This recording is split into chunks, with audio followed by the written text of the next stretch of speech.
curso do Saber Direito desta semana é de Direito Sindical. Você vai aprender mais sobre a representatividade, a negociação dos sindicatos, a Lei 13.467, que rege a atividade, os dissídios e ações coletivas. As aulas são com a professora Dânia Long.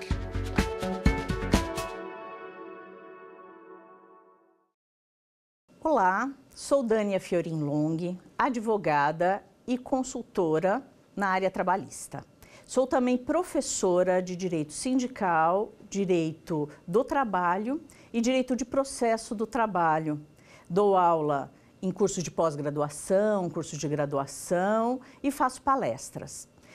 Aqui nessa semana daremos o curso sobre Direito Sindical, que trata das relações coletivas entre sindicatos, os sindicatos representados que representam os empregados de um lado e sindicato que representa os empregadores de outro. Então, vamos começar a tratar sobre a representatividade sindical. Quando falamos na representatividade sindical, ela será analisada sob o aspecto, de como as relações coletivas entre dois sindicatos que representam empregados e empregadores, eles se interrelacionam. Todos esses aspectos dos efeitos disso, dessas negociações, dessa representatividade no cotidiano entre empregado e empregador. Então, para começarmos a aula, necessariamente temos que falar sobre sindicato. E o que é um sindicato? Um sindicato, ele traz aqui, é um sujeito coletivo, né? Um sujeito coletivo por quê? Porque ele representa essa coletividade. E é um sujeito de direitos, de deveres, né? São esses aspectos que nós veremos. Quais os direitos, deveres desse sindicato, quais as atribuições, quais os poderes desse sindicato, que representam de um lado o empregado e representam de outro lado o seu empregador. Tendo sindicato, a primeira pergunta que nos vem é a seguinte: no Brasil existe liberdade sindical? Para responder essa pergunta, nós vamos até o artigo 8º, inciso 1 da Constituição Federal. Vamos então ao artigo 8º. É livre a associação profissional ou sindical? Então, num primeiro momento, nós temos essa ideia, que aqui nós temos a liberdade sindical. É livre, eu posso montar o meu sindicato. Mas no inciso 1, eu já começo com uma certa restrição. Quando ele traz: a lei não poderá exigir autorização do Estado para a fundação de sindicato, ressalvado o registro no órgão competente, vedadas ao poder público a interferência e intervenção na organização sindical. Outra forma também livre, mas eu preciso registrar. Onde eu registro? No início teve uma certa confusão, onde se registraria os sindicatos, onde começaram através dos cartórios, até que hoje, o STF já publicou uma súmula, a 677, em que os sindicatos serão registrados no Ministério do Trabalho. Então, eu tenho hoje um regramento para fazer o registro e daí conseguir um número, que seria o número da carta sindical, para poder existir. E a partir desse momento, existindo, ele passa a ser um sujeito de direitos e deveres. O inciso 2, continuando a leitura do artigo 8º da Constituição, ele traz o seguinte: é vedada a criação de mais de uma organização sindical em qualquer grau de representatividade de categoria econômica na mesma base territorial que será definida pelos trabalhadores ou empregadores interessados, não podendo ser inferior ao município. Aqui eu vejo a figura da unicidade sindical. Então, eu só posso ter um sindicato por categoria na mesma base territorial. Se eu tenho um sindicato do comércio, né, aqui em Brasília, eu tenho aqui em Brasília um só sindicato do comércio. Eu não posso ter vários, porque está na mesma base territorial. Eu já passo a restringir o quê? Eu passo a restringir a liberdade sindical. Então, eu tenho uma liberdade sindical parcial, em decorrência da unicidade sindical. Qual é o critério de representatividade usado na nossa legislação? Então, o critério de responsabilidade eu encontro no artigo 511 da CLT, que diz: é lícita a associação para fins de estudo, defesa e coordenação dos seus interesses econômicos e profissionais, que todos como empregados ou empregadores, agentes ou trabalhadores autônomos ou profissionais liberais, exerçam respectivamente a mesma atividade ou profissão, ou atividade ou profissão similares ou conexas. O que nós percebemos aqui? Nós percebemos aqui a figura de uma só forma de representação. Eu tenho a representação por categoria, essa categoria, e é uma representação livre dentro da liberdade sindical? Não, é uma representação compulsória, em que eu defino uma categoria na mesma base territorial para aquele tipo de profissão ou atividade econômica. Nesse primeiro momento, nós vimos o quê? Nós vimos a ideia dessa representatividade. Então, vamos agora para um primeiro teste. Vamos testar os nossos conhecimentos, Vamos ao teste.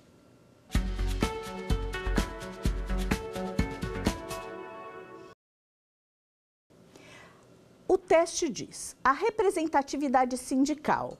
A representatividade sindical é de livre escolha pelos trabalhadores e empregadores? É de livre escolhas dos empregadores para os empregados? É compulsória para trabalhadores e empregadores ou é determinada pelo Ministério do Trabalho? A resposta, como vocês veem, ela é compulsória para os trabalhadores e empregadores. Então, por que a 1 está errada? Ela não é de livre escolha, e muito menos determinada pelo Ministério do Trabalho. Por quê? Porque aqui já disse o artigo 8º da Constituição que não haverá interferência do Estado nas relações sindicais, e muito menos dos empregadores para os empregados, que aí ofenderia a questão total da liberdade sindical. Então, esse é o primeiro ponto quanto à representatividade sindical e sua compulsoriedade. Voltamos agora ao nosso tema da aula. Continuando aqui, agora nós precisamos ver a questão da categoria. Então, eu tenho uma representatividade por categoria. E quais são as categorias que existem? Se eu for no próprio artigo 511, eu vou encontrar em seus parágrafos a definição das categorias, começando com a categoria econômica. Categoria econômica, ela equivale a uma representatividade das empresas. É um sindicato que eu tenho que representa as empresas. E ali está dito: a solidariedade de interesses econômicos que empreendem atividades idênticas, similares ou conexas, constitui vínculo básico que se denomina categoria econômica. Então, quando eu escuto sindicato patronal, é o quê? São empresas que se reúnem através de um só representante, o seu sindicato, de acordo com a sua atividade econômica. Essa é a definição. Agora, passamos para a categoria profissional. A categoria profissional é aquela categoria que representa os trabalhadores. E no próprio parágrafo 2º do 511, nós encontramos aqui a definição de categoria profissional.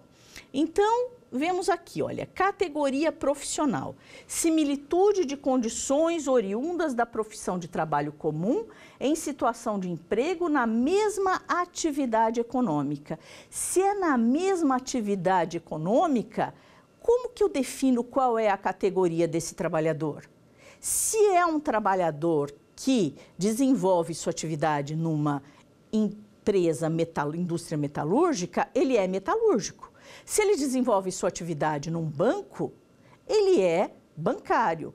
Numa emissora de TV, né, trabalhadores, radialistas de emissora de TV. Então, eu tenho essas atividades definidas como pela atividade preponderante do empregador. É assim que eu defino. Então, de um lado eu tenho categoria econômica, de outro lado eu tenho categoria profissional, esses dois sindicatos. Mas a lei vem e me traz uma terceira forma de representatividade. A terceira forma de representatividade, eu estou falando das categorias diferenciadas. E o que são categorias diferenciadas? Categorias diferenciadas também está previsto no mesmo artigo, no parágrafo 3º. Quando a gente vê o parágrafo 3º, está dizendo categoria profissional diferenciada é a que se forma por empregados que exerçam profissões ou funções diferenciadas por força de seu estatuto profissional especial ou em consequência de condições de vidas singulares. Então, dentro de uma empresa, de uma indústria, eu tenho atividades que, né, essa pessoa, ela exerce estando em qualquer indústria ou empresa que ela vá. Por exemplo, motorista. Um motorista, ele é motorista numa indústria metalúrgica, ele é motorista numa emissora de TV, ele é motorista em um banco. Essa é uma categoria diferenciada, vida singular, como também aqueles que têm estatuto profissional. Quem tem? Advogado, tem um estatuto profissional específico, engenheiros. Então, eu tenho aqui também categorias profissionais diferenciadas. Dentro dessa empresa, eu encontro a categoria atividade preponderante, que é atividade ligada a esse trabalhador, atividade preponderante da empresa, e essas categorias que são diferenciadas dentro dessa empresa. É a forma de representação que nós temos, né, de acordo com a representatividade. E agora nós passaremos em relação à categoria, que é um tema extremamente importante, a uma segunda pergunta desse tema. Vamos testar o seu conhecimento com uma segunda pergunta.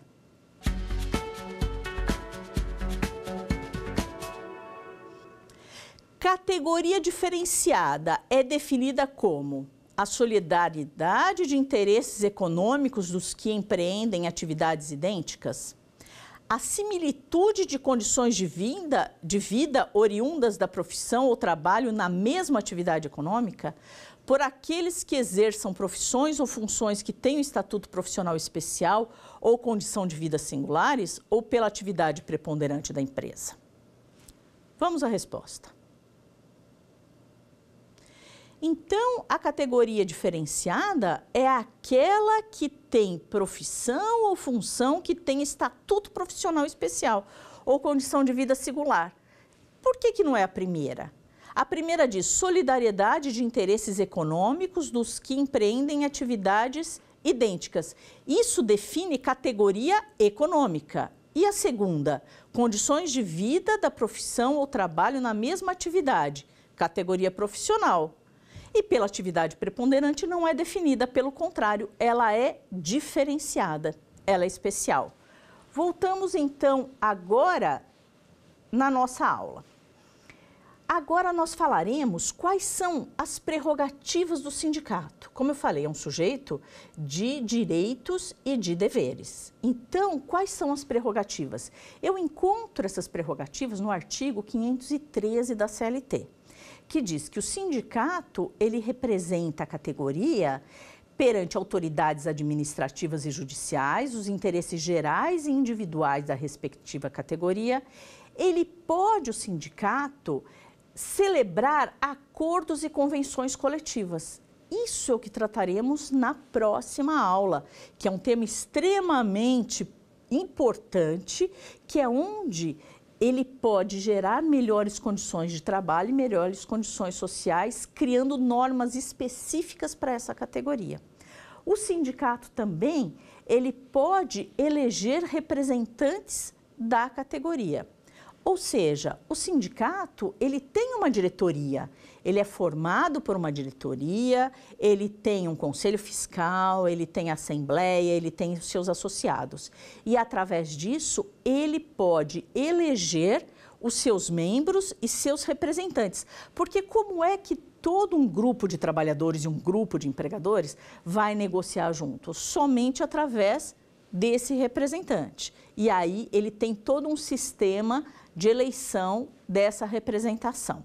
O sindicato também pode, além disso, colaborar com o Estado como órgãos técnicos e consultivos no estudo e solução de problemas que relacionam a categoria. E a lei ainda trata sobre essa questão da imposição de contribuições. O sindicato pode impor contribuições que são as contribuições sindicais, as contribuições assistenciais, confederativas, negociais, através de suas assembleias. Ele também tem esse poder. O sindicato também pode fundar e manter escolas de alfabetização. Agora, o 514, ele traz o seguinte, o 514, ele fala quais são os deveres do sindicato. Os sindicatos de empregados terão o dever de promover a fundação de cooperativas de consumo e de crédito e fundar e manter escolas de alfabetização pré-vocacionais. Aqui ele trata de algumas funções que eu diria que são funções mais assistencialistas, sendo a primeira função, que é uma função de representatividade, é a função de acordos e convenções coletivas. Continuando na CLT, quando você vai seguindo a CLT, você vai encontrar no 515 que quais seriam as condições que o sindicato precisa ter para ser reconhecido como um sindicato. O artigo 515 não foi recepcionado pela Constituição Federal, uma vez que eu não posso impor esses requisitos para o reconhecimento de sindicato na medida que o Estado não pode intervir na sua formação e na sua criação. Mas, como eu tinha comentado, nós temos aqui o próprio artigo que fala que eu preciso registrar o sindicato no Ministério do Trabalho. Se eu preciso registrar o sindicato no Ministério do Trabalho, eu tenho que ter um regramento sobre isso. E esse regramento sobre isso, ele está na portaria 326 de 2013. Onde eu quero constituir um sindicato. Como eu constituo? Eu entro no site do Ministério do Trabalho e Emprego e lá eu tenho toda uma regra de como é que eu vou constituir esse sindicato. Uma regra que eu preciso, primeiramente, chamar uma categoria. Ah, mas antes disso eu te pergunto, eu posso criar um sindicato se já existe outro? A resposta é não. Por quê? Porque nós temos aqui o princípio da unicidade sindical. Então, como eu posso criar um novo sindicato dos metalúrgicos se já existe um na base territorial, por exemplo, de Belo Horizonte? Eu não posso criar um outro sindicato, mas eu posso criar, por exemplo, eu estou analisando e vejo que não tem sindicato dos motoboys. Ah, é uma categoria sem sindicato? Motoboys é que tipo de categoria? Ah, é uma categoria que faz transportes de produtos leves, diferente, eu não vou colocar ele na mesma categoria que faz um transporte de material explosivo e inflamável, Ele tem suas peculiaridades, ele tem suas condições específicas, então eu vou criar um sindicato do motoboy. Primeira coisa que eu faço é chamar uma assembleia dos motoboys e falar, vamos criar um sindicato. A partir desse momento, eu já crio ali um estatuto, eu levo para o site do Ministério do Trabalho, faço o registro disso e no site do Ministério do Trabalho eu coloco todos os dados necessários. Passa por uma análise para ver se não tem outro da mesma condição, se os documentos estão corretos. Depois tem a publicação. Por que eu preciso de uma publicação? Para ver se outro sindicato existe na mesma base territorial, se tem interesse ou não de impugnar a existência desse sindicato. Vem as impugnações, passadas as impugnações, vem a análise das impugnações e a solução desse conflito com deferimento, indeferimento ou arquivamento.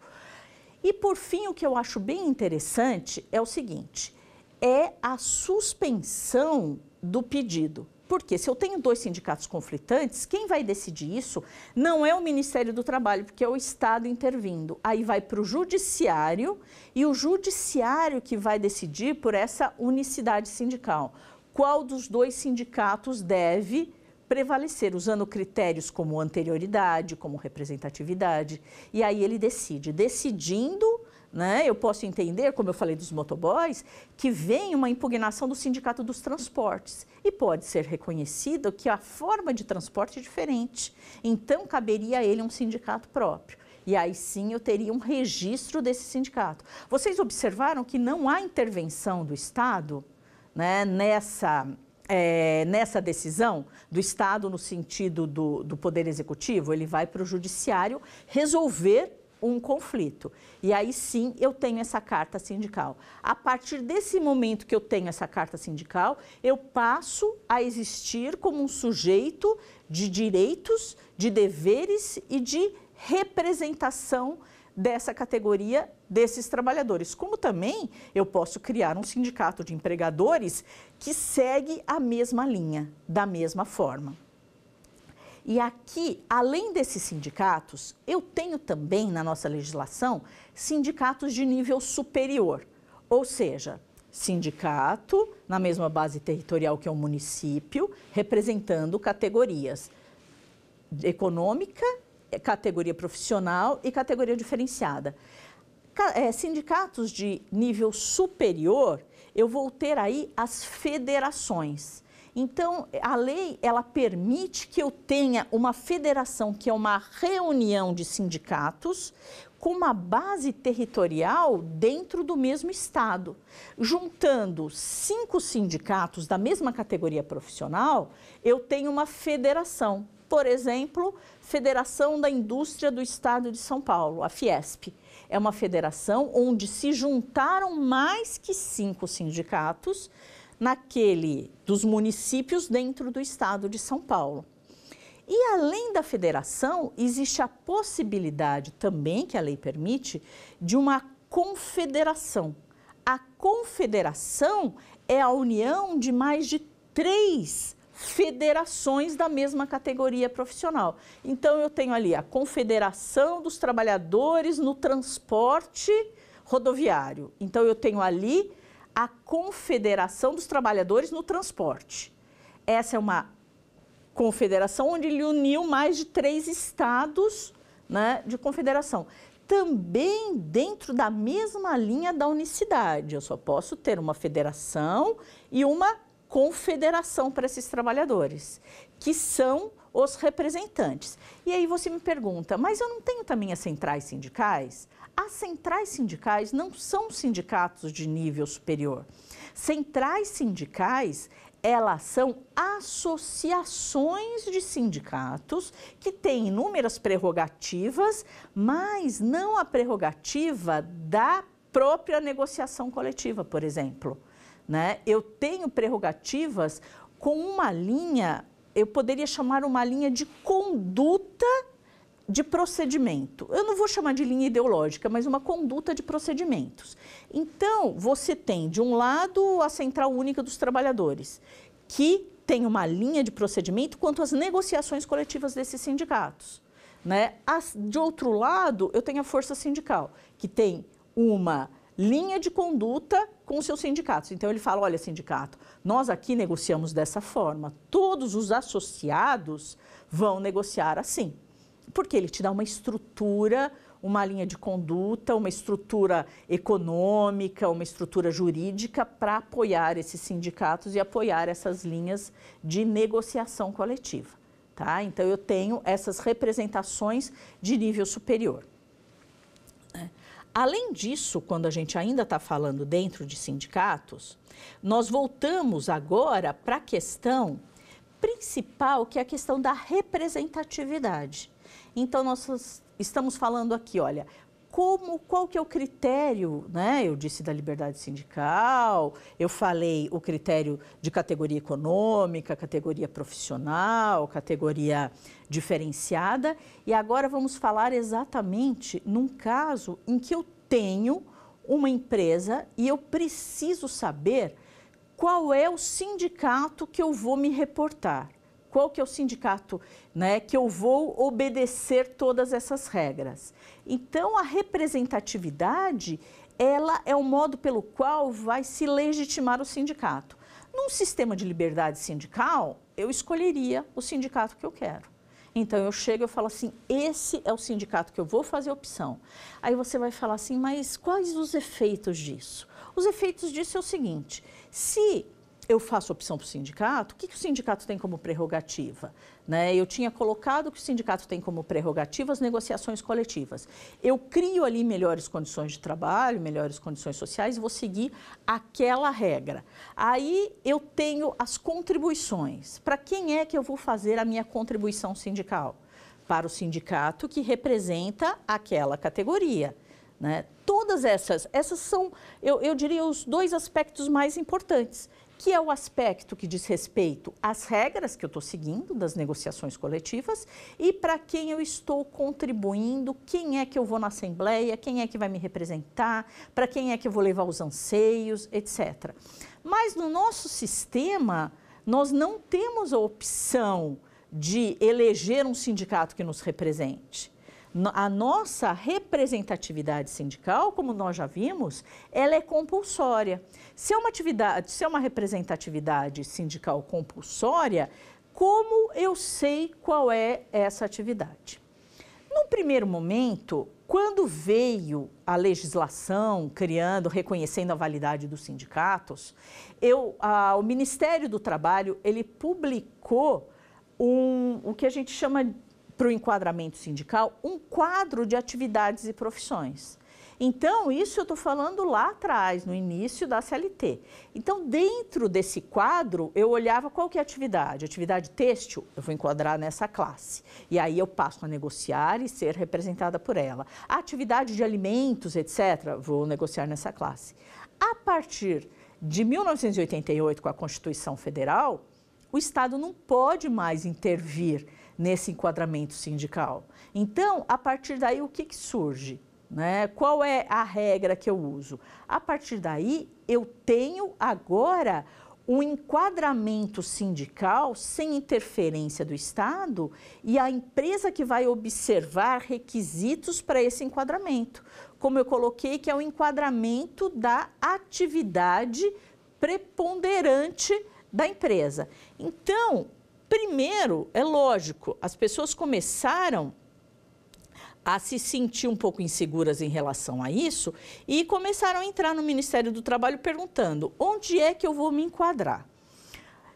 Na nota técnica número 52 do Ministério do Trabalho, né, o Ministro do Trabalho se manifestou, né, dizendo o seguinte, que o Ministério do Trabalho, diante da liberdade sindical trazida pela Constituição, não interfere mais no enquadramento. Então, o enquadramento agora será feito de forma espontânea pela própria empresa. Então, eu tenho aqui um enquadramento em que você abre uma empresa e automaticamente você está enquadrado naquela atividade. E como eu vou, né, saber qual é a atividade que eu estou ligada? Eu pego o estatuto, o contrato social da empresa, observo qual é a atividade que ela exerce, qual é a atividade econômica, qual é a atividade preponderante nesse sentido, vou lá e faço esse enquadramento. Então, eu tenho aqui de uma forma simples, abrir uma metalúrgica, é uma metalúrgica. Abrir um comércio, é o comércio. Se eu voltar para o 511 que a gente leu, está escrito assim, né?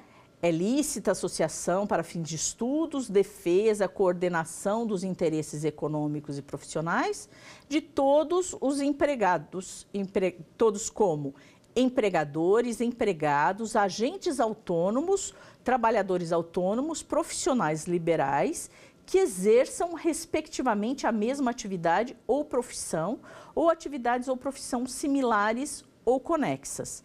Então, voltou ao critério que eu já tinha trazido de categoria. E agora eu volto e coloco o seguinte, trago 581, parágrafo 2º da CLT. Entende-se por atividade preponderante a que caracterizar a unidade de produto, operação ou objetivo final cuja obtenção de todas as demais atividades convirjam exclusivamente em regime de conexão funcional. O que significa isso? Significa que eu preciso saber qual é a atividade. Vamos a um exemplo, né? Eu vou para a atividade preponderante. Eu tenho uma indústria que é uma indústria de tecidos. Nessa indústria de tecidos, eu recebo algodão, faço a fiação, né? Fiz a fiação, faço a trama do tecido e faço o tecido, tinjo e vendo. Além do tecido, eu também fabrico sacaria, né? Vendo sacaria e tenho também lá dentro uma atividade que é uma sacaria de plástico, que é uma menor atividade. Aí eu já começo a observar. Então, eu vou para qual sindicato? Eu vou para o sindicato da indústria da fiação e tecelagem, eu vou para o sindicato dos plásticos, eu vou para o sindicato das sacarias, da confecção de sacarias, né, ou confecção em geral, e agora essa ideia, ela se ampliou. E além disso, eu ainda coloco uma outra situação na empresa. Eu crio um grupo de telemarketing lá dentro, né, para poder vender essa sacaria. E eu falo, qual é a atividade que eu vou enquadrar todos esses trabalhadores? Né? Eu vou enquadrar todos esses trabalhadores, cada um na sua atividade? Não, né? Eu vou enquadrar na atividade preponderante. A atividade preponderante da empresa, nesse caso, qual é? É a indústria têxtil. Ah, então você vem e me diz o seguinte, eu tenho aqui o pessoal da sacaria, né? O pessoal que mexe com plástico, todos vão para a indústria têxtil? Sim, todos vão para a indústria têxtil porque eu tenho ali a atividade preponderante da empresa. Aí você diz assim, eu foquei, mas e, por exemplo, o motorista, o advogado, o engenheiro, esses vão para uma categoria específica que é a categoria diferenciada. Mas quando eu decido, eu resolvo aqui, para decidir a que sindicato eu vou, né, me enquadrar, eu vou enquadrar nesse sindicato. E faço isso, né, como eu disse, de forma espontânea. Eu faço isso, né, porque eu fiz a análise e eu decidi.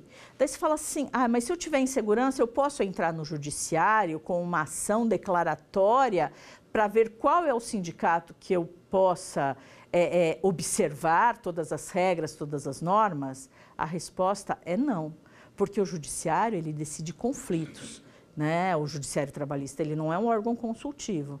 Então, aqui eu vou fazer esse enquadramento de uma forma espontânea, né? Outro exemplo que eu dou para vocês, que passa a tornar um pouquinho mais complexa essa relação do enquadramento, eu tenho, por exemplo, uma empresa que faz blindagens de carro. Quando ele faz essa blindagem de carro, qual que é a atividade dele? Né? Eu vou olhar no contrato social, vou falar assim, nossa, é uma atividade metalúrgica, eu tenho certeza, porque eles trabalham com a blindagem. Só que no contrato social está escrito prestação de serviço em blindagens de carro. Então, o sindicato que representa essa categoria é o sindicato de prestadores de serviço, não o sindicato dos metalúrgicos. Então, você começa a observar todo esse procedimento. Olha, você viu na outra indústria, eu tinha telemarketing, eu tinha plástico, eu tinha confecção e acabou sendo atividade preponderante. Nessa, o que eu estou colocando agora era uma atividade que eu tinha certeza que era uma atividade ligada à indústria que eu estou tratando, da indústria metalúrgica, e não é. E você fala para mim, por que você está dando tanta importância aí para o enquadramento sindical? E eu esclareço que a importância que se deve ter em relação ao enquadramento sindical, ela é fundamental. Por quê? Porque eu não comentei que os sindicatos é que têm a prerrogativa de fazer as negociações coletivas? Aí eu faço uma negociação coletiva em que o sindicato, essa empresa que é da prestação de serviço, ela acabou escolhendo o sindicato dos metalúrgicos. E existe uma diferenciação em relação a esse sindicato dos metalúrgicos para prestação de serviço quanto ao reajuste salarial ou outros benefícios dentro da própria convenção coletiva. Eu observei a convenção coletiva equivocada. E aí, esse trabalhador que está lá na minha indústria, ele vai pleitear essas diferenças de acordo com o sindicato que ele deveria estar enquadrado. Então, eu usei um aumento de 5%, aquela categoria tinha 7%, eu vou ter que pagar a diferença salarial. Eu não paguei o bônus que a outra categoria tinha, agora eu sou obrigado a pagar esse bônus, toda essa diferença em cima das diferenças da categoria. E se o empregado espontaneamente acabou optando pelo pagamento das contribuições sindicais, o sindicato que recebeu essas contribuições não foi o sindicato correto. E aí, adiantando esse ponto das outras aulas, como é o pagamento das contribuições sindicais? O pagamento das contribuições sindicais, ele se dá, a empresa retém do salário e repassa, como seria a figura de um substituto tributário. E quem é responsável se for para o sindicato errado? É a própria empresa. Então, não é o trabalhador que vai retirar novamente o salário dele e vai passar para essa nova empresa. Quem vai passar para essa nova empresa, para esse novo sindicato, é a própria empresa que recolheu errado. Então, vocês estão enxergando como é importante saber qual é o enquadramento sindical correto quando se fala desse ajuste, desse ajuste em relação ao enquadramento sindical. Então, aqui, como nós falamos dessa importância, nós trazemos aqui também, aqui eu vou trazer para vocês uma jurisprudência que ela trata desse tema sobre enquadramento sindical. Por quê? Porque é isso que eu falei. Quando o trabalhador ele passa a se sentir lesado porque foi aplicada a convenção coletiva equivocada, ele volta e entra no judiciário e pleiteia todos os direitos pertinentes à categoria dele. Ou por vezes da categoria predominante ou por vezes da categoria diferenciada. Inclusive, outro tema de muita polêmica é em relação à categoria diferenciada, porque antes eu tinha o enquadramento sindical nessa tabela, onde se colocava que quais são as categorias diferenciadas. Então, nós vemos como exemplo, nesse quadro, ele trazia como categorias diferenciadas a categoria dos motoristas, das secretárias, engenheiros, técnicos de segurança do trabalho e todos aqueles que têm uma convenção, um acordo coletivo que são um estatuto especial diferenciado. E aqui né, eu tenho hoje essa falta de enquadramento que está levando a quê? Né? Ela está levando à busca do judiciário para o reconhecimento desse enquadramento. Então, nós temos aqui outras categorias novas. Surgiu um período, né, em que foi criado o Sindicato dos Digitadores, de processamento de dados. Hoje eu não tenho mais digitador, já ultrapassou isso. E são criados novas profissões, novas atividades, em que são criados novos sindicatos. E aí essas categorias, como o motoboy, que eu fiz um comentário, o motoboy é uma categoria diferenciada ou não é uma categoria diferenciada? Então, isso ele se auto-intitula, quando ele cria o seu estatuto, como uma categoria diferenciada. E aí o judiciário vai passar ou não a resolver esse tipo de problema. Então, como eu comentei com vocês, tem no judiciário aqui uma decisão que eu trago para vocês, em que houve um conflito em relação à questão do telemarketing. Vamos lá. O telemarketing, quando eu trato dessa questão, ele fala, né, enquadramento sindical, que veio a jurisprudência, atividade econômica preponderante, telemarketing, a atividade de operar o telemarketing não é considerada categoria diferenciada na forma dos parágrafos 3º e 4º do 511 e 570, ambos da CLT.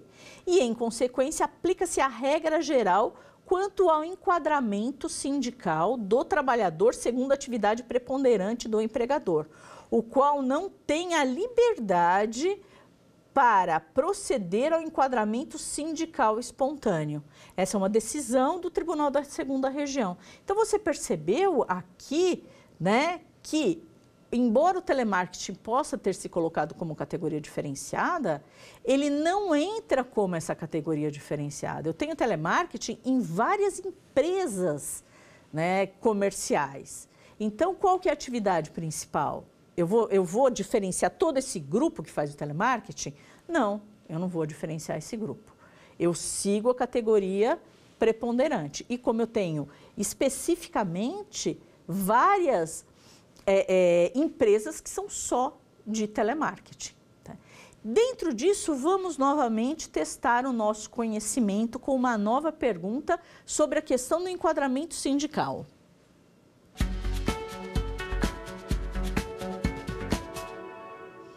Enquadramento sindical se dá pela atividade escolhida pela empresa, pela atividade preponderante do empregador, pela determinação da administração pública, pelo enquadramento de atividades e profissões do Ministério do Trabalho e Emprego? Vamos à resposta. Como eu já insisti, é pela atividade preponderante do empregador. Então, nós temos aqui, não é um sistema de liberdade sindical, por isso que não é a letra A, pela atividade escolhida pela empresa, né? Pré-determinação da administração pública, não tenho mais o quadro de atividades e, além disso, o Estado não pode intervir nessa situação. E pelo quadro de atividades e profissões do Ministério do Trabalho e Emprego, ele não existe mais desde 1988, que caiu com a liberdade sindical. Por isso, a escolha sempre é pela atividade preponderante do empregador. Tá? Essa é a resposta correta. Então, voltando aqui à nossa aula, nós temos essa representatividade sindical dentro do nosso sistema, que é um sistema, né, que nós colocamos aqui no Brasil, que é um sistema de unicidade sindical. A unicidade sindical, ela continua desde a época que a legislação traz de criação de sindicatos. Então, qual que é o nosso sistema? Nós temos um só sindicato com base territorial e um município. E aí vem uma outra pergunta. Eu posso ter mais que um município dentro da mesma base territorial, dentro da mesma categoria profissional? Posso. A gente tem como exemplo os metalúrgicos de São Paulo, tem os metalúrgicos da cidade de São Paulo e os metalúrgicos do ABC, né? Santo André, São Bernardo, São Caetano e Diadema, onde eu tenho essas 4 cidades abrangendo esta categoria profissional. Então, eu posso expandir para mais de um município, mas eu não posso restringir essa base territorial. Então, eu posso ter um sindicato, inclusive com uma base territorial estadual ou uma base territorial da União, né? E aqui eu tenho, né, essa expansão, mas não uma diminuição, mas sempre uma representatividade por categoria. E as federações também podem funcionar dessa forma? Pode. Eu posso ter uma federação que tenha como base estadual vários estados, né? Vários estados e até a União, o que antes de 88 não era possível, né? Mas depois de 88, com a ideia da liberdade sindical, eu tenho aqui a possibilidade de ter uma federação, como é a Federação dos Agentes Comunitários de Saúde. É uma federação que pega o Estado, o Brasil todo, né? Então, eu tenho essa federação. E a negociação coletiva, como que vai funcionar com as federações, com as confederações? Essa representatividade de nível superior, ela vai se dar na ausência de sindicatos. Então, se naquela cidade pequena, né, no interior de Goiás, eu não tenho ali, se instalou uma indústria têxtil e eu não tenho ali um sindicato que represente esta indústria, eu chamo para uma negociação a Federação da Indústria Têxtil do Estado de Goiás. É ela que vai negociar com essa categoria, né? E aí é essa possibilidade das representações de nível superior. Como eu já trouxe, o que eu não posso ter é as centrais sindicais negociando. Elas podem apenas dar diretrizes quanto às negociações, mas eu não posso ter essas centrais sindicais negociando. Outra questão que eu trago para vocês em relação à representatividade sindical, por vezes eu tenho empresas que exercem inúmeras atividades e eu não consigo ter uma ideia de qual seria essa atividade preponderante. Então, eu pego uma empresa em que ela faz uma fabricação, né, de tecido, faz uma fabricação de brinquedos, faz uma fabricação de outros componentes, né? Que aí eu tenho uma equivalência. Eu olho no contrato social dela e vejo que é uma atividade, todas as atividades, elas têm a mesma equivalência. Isso vai gerar, sabe o quê? Uma confusão enorme, porque você fala assim, eu não tenho uma atividade preponderante. E como é que o judiciário tem decidido isso? O judiciário tem decidido isso através da divisão da representatividade dentro dessas atividades.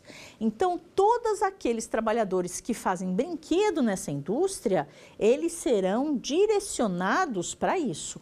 Todos os trabalhadores que estão na confecção são direcionados para aquilo. E para outras atividades, na criação de componentes, são direcionados para aquilo. Toda essa importância na representatividade é o que eu estou colocando. É com quem qual é a convenção coletiva que ela vai obedecer nesse sentido, né? Então, eu tenho também essa possibilidade. E, além disso, né, na hora da aplicabilidade, como eu posso tratar a questão das categorias diferenciadas? A própria empresa vai negociar com essas categorias diferenciadas também? Não, aí o que a empresa tem que observar em primeiro lugar é a questão das contribuições sindicais, né? Se existe uma espontaneidade quanto ao pagamento dessas contribuições sindicais por parte dos trabalhadores, ela vai recolher para esse sindicato da categoria diferenciada. E a negociação coletiva que ela vai observar é uma negociação coletiva que o representante dessa empresa vai negociar com o sindicato das categorias diferenciadas. Eu vou te dar um exemplo. Se essa empresa é uma empresa metalúrgica, eu tenho ali o sindicato dos metalúrgicos e eu tenho um advogado negociando com o sindicato dos advogados. Por vezes, o que a gente encontra, que é muito comum, porque ficaria muito extensa essa representatividade, os sindicatos acabam delegando para as federações. Esse exemplo que eu dei da Fiesp. Então, eu tenho ali a Fiesp, que ela vai negociar com o sindicato dos advogados, representando todas as indústrias naquela base territorial que é essa representatividade, né? Essa representatividade da categoria diferenciada. Então, a representatividade, ela se dá de que forma? Ela se dá em relação à territorialidade e em relação à categoria. São essas duas formas que eu tenho de representatividade. Bom, essa foi a aula que tratamos sobre representatividade, a importância dela e de seus efeitos, e na próxima aula, aqui, o que vocês precisam guardar sobre a questão da representatividade? Primeiro, sindicato é uma associação de interesses comuns em determinada atividade. Segundo, a representação sindical se dá por categoria, sendo estas categoria profissional, categoria econômica e categoria diferenciada. A base de um sindicato é limitada a um município. A representação de nível superior são as federações e as confederações.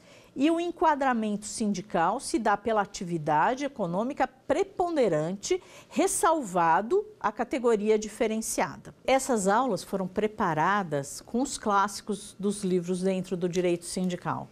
O primeiro livro que eu utilizei, que eu sempre utilizo, é o Compêndio de Direito Sindical, do professor Amaury Mascaro Nascimento, que é um clássico dentro do direito sindical.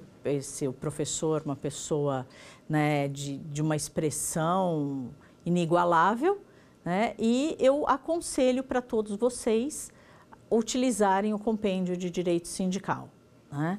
Agora, o outro livro que eu também trago, que é um curso espetacular, principalmente quanto à história do direito sindical, é o curso básico de direito sindical do José Carlos Arouca. É um livro também, né, que já se tornou um clássico, serve como referência e vocês podem utilizá-lo.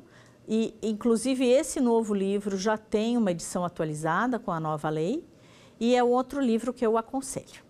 Na próxima aula, nós trataremos sobre negociação coletiva e quais os efeitos da reforma da Lei 13.467 de 2017, né, as novidades que a reforma trouxe e sobre esses aspectos, porque a negociação coletiva mudou drasticamente. Então, por esse motivo, né, eu achei importante trazer uma aula específica quanto à reforma trabalhista e às negociações coletivas. Até lá, até breve.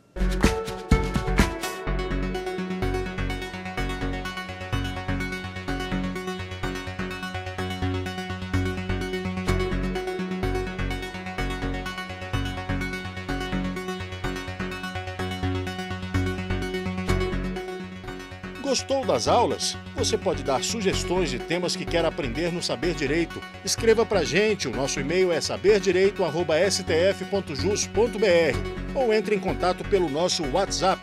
O número é este que aparece na tela. Você também pode estudar pela internet. É só acessar tvjustiça.jus.br. E ainda, Reveja as nossas aulas no canal do YouTube, TV Justiça Oficial.